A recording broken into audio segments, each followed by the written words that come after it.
Hiya, it's Amanda here from Lolli Lulu Crafts, and today we're going to be making a fun elephant card, and I've got some beautiful toppers and some complimentary papers here from the collection. Can't actually remember whose make it is. I will try and work that out for you, but for now let's get crafting. So we're going to start off with a pre-scored 6x6 brown, well, it's a beautiful chocolate brown, isn't it, card base here, and I'm just folding it on the score line and using my score tool just to sharpen that crease. And as always, I'm going to have a top folding card. I'm then grabbing one of those pieces of paper. I'm taking the really dark brown because I thought that would be really nice as a matte, like a thin accent, just to make those other layers pop. So I then bismarcked it with a pencil, and then I'm using my trimmer here and cutting on those little marks to get it to size. I always think it's a lot simpler just to mark rather than try and measure, because somehow it never seems to be quite what you think, even if you measure it perfectly.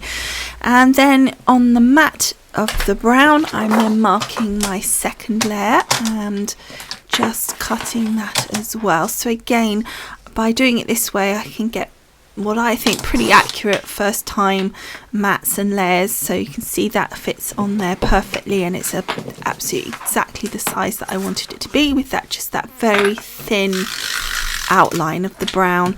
I just felt that on the chocolate with those background of that yellow, it would really just zing it if I put the darker brown on there. And then I'm just using a tape pen because it's a lovely glossy paper, but it is a paper, not a card, so the tape pen is going to be more than adequate to stick that down.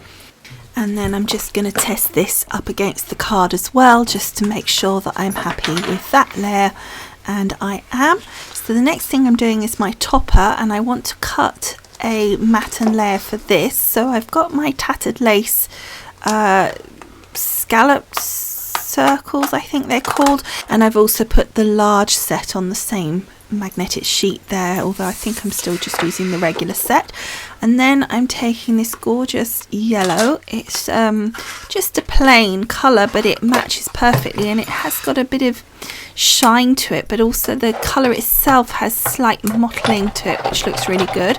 So I'm just cutting that out using my die, and the scallops work really well with the scallops of the actual topper, and then you can see it cuts out perfectly. As I said, it is only a paper, so it should be no problem at all.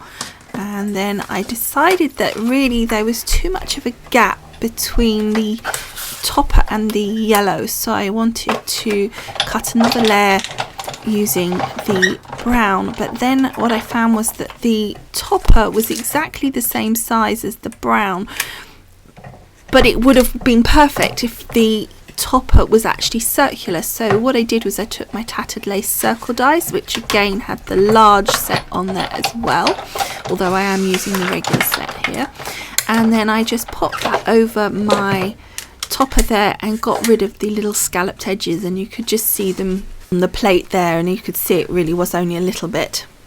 And the brown then just really peeked out from behind the topper and just gave that little thin pop that I'd got with the mats and layers on the actual main card as well, and I just achieved the look that I wanted, and I actually preferred that to having the scallops on the topper, so I was really pleased with the finished look on that piece. So then just using my tape pen, I'm just sticking those three layers together. I think the finished look turns out really nicely. It was exactly what I had in my head. So next, taking some of the scraps where I'd cut out. Now you didn't see me cut a scallop circle into that stripe paper, but I initially tried that first. So taking a bit of the scrap off that, I decided I wanted to put a banner across the card with that lovely paper, because I really like the stripes and I really wanted to use it somehow. However, like before, it really did need that dark brown. So again, I've got some of the scrap where I cut out the scallop circle. So I'm just marking with a pencil the depth that I need it to be, and then just using my trimmer to cut it to size.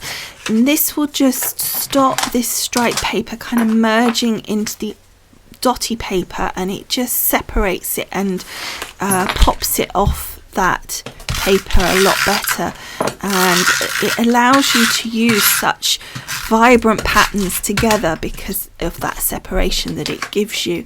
And then again, just using my tape pen, I'm sticking that down. Now I've made this to go all the way across the card and right to the very edge of the card base, so beyond the actual mats that we've put down in the paper, because again I rather liked that look of it extending beyond. However, before I stick anything down, I wanted to put some twine around, and I wasn't sure whether I was going to do it around it as a whole or just around that centerpiece, so until I decided, I just didn't stick any of it down. In the end, I just decided to do it across that center panel because well, for no reason actually, I just did. But anyway, so I've taken this divine twine and cut it to sort of 4 lengths across because I want to double it around, not just one single loop. Then I've put some tape on the back that just holds the twine in place as I'm wrapping it around my paper here, which makes it a bit easier. But also when you stick it down, I think it just gives it that bit of extra help to make sure it stays in place and doesn't slide up and down your card, particularly with such slippy paper as well. It is quite slippery, and I thought that it may well move if I wasn't careful. And just then knotting it, I don't want to do a bow, just a simple knot, so I'm doing a sort of single knot here. Then I'm taking one of the loops, I'm pulling it underneath the other strand of the twine that we wrapped around, and then knotting my knot onto the twine. That way it holds the two together in like a little V almost, because you can then separate it at the other side, and it comes away to a point down this end where the knot is, and it just gives a really nice look. You can see there what I mean about how it separates and then goes to sort of like a little V point where the knot is, and I just like that effect. So next I have a sentiment here from a Hunky Dory sort of sentiment sheet, and I'm just chopping it down because I didn't want it as big as that, and I didn't want all those fancy edges and those extra sort of gold swirls and stuff. I just wanted it very thin and simple, just the lovely gold writing of the word husband. So there it is cut, and just snip the ends as well, and I think that looks really nice on the card there. Just very simple, clean, and there's quite a lot going on the card, and I think the gold makes it stand out enough as well so it doesn't get lost. So now all I'm doing is I'm taking my tape pen and I'm sticking down this back mat of paper, followed by the little band across the center. Again, I'm going to be doing that flat, which is a little bit unusual for me in that there's twine wrapped around it, but I figured I could get away with it. There's a couple of layers of cards or paper there, so it shouldn't bend or show the bend, and also the twine is pretty fine as well, so I figured it's not going to bump it too much or anything that's visible with all that patterning going on. And then I'm going to be taking my toppers here, or my topper and my little sentiment topper, and I'm taking some brown foam. This happens to be self-adhesive, but you can use non-self-adhesive and put your own adhesive on. And then I'm cutting a couple of chunks into squares so that I can build up a double layer of the foam to give this one a little bit extra height. And I like using this funner foam because it comes in the colours, so when you put it behind your topper you don't sort of have the white foam screaming out at you, which it often does if you're using white foam on a very dark colour. You can really see that showing from the sides, and I don't like that. And obviously as well, the other thing, well, maybe not so obvious, I don't know, but certainly the foam, you get an awful lot in a pack, and I think that works out a lot better value as well. So then I'm taking another little piece of this fun foam and I'm cutting just a thin piece to go on the back of my sentiment here, and for this I'm only doing a single layer. I quite often like to do that with the toppers and things, so that the sort of the main element is more proud and therefore it stands out more and is the main focus because of the dimension that you've given it. So then I've just put those two to one side to let that adhesive dry, and while that's doing so I've just come to the inside of my card to do a little work on there. So I'm taking another piece of paper and I'm creating just a nice mat in there, and as before I've just marked it with the pencil to size and then trimming it down. And I chose this lovely yellow because it's a plainer paper, but it's still that beautiful colour that is complementing the card. Well, it's part of the same collection, but it means that the person who is going to write in the card can actually do so without worrying about the pattern. Because initially I was like, oh, I'll put this lovely pattern paper, and then I was like, that's not going to work. Now you may be able to do it if you could put another little mat in the middle or something to allow them to write, but I had something else in mind for that. And so I also decided, whilst I was just cutting that, I thought it would look really nice to put that little elephant circle topper as like a little baby topper on the sheet. So I thought that would look kind of cool there. And this is another hunky-dory sentiment. It says, behind every great man is a woman rolling her eyes.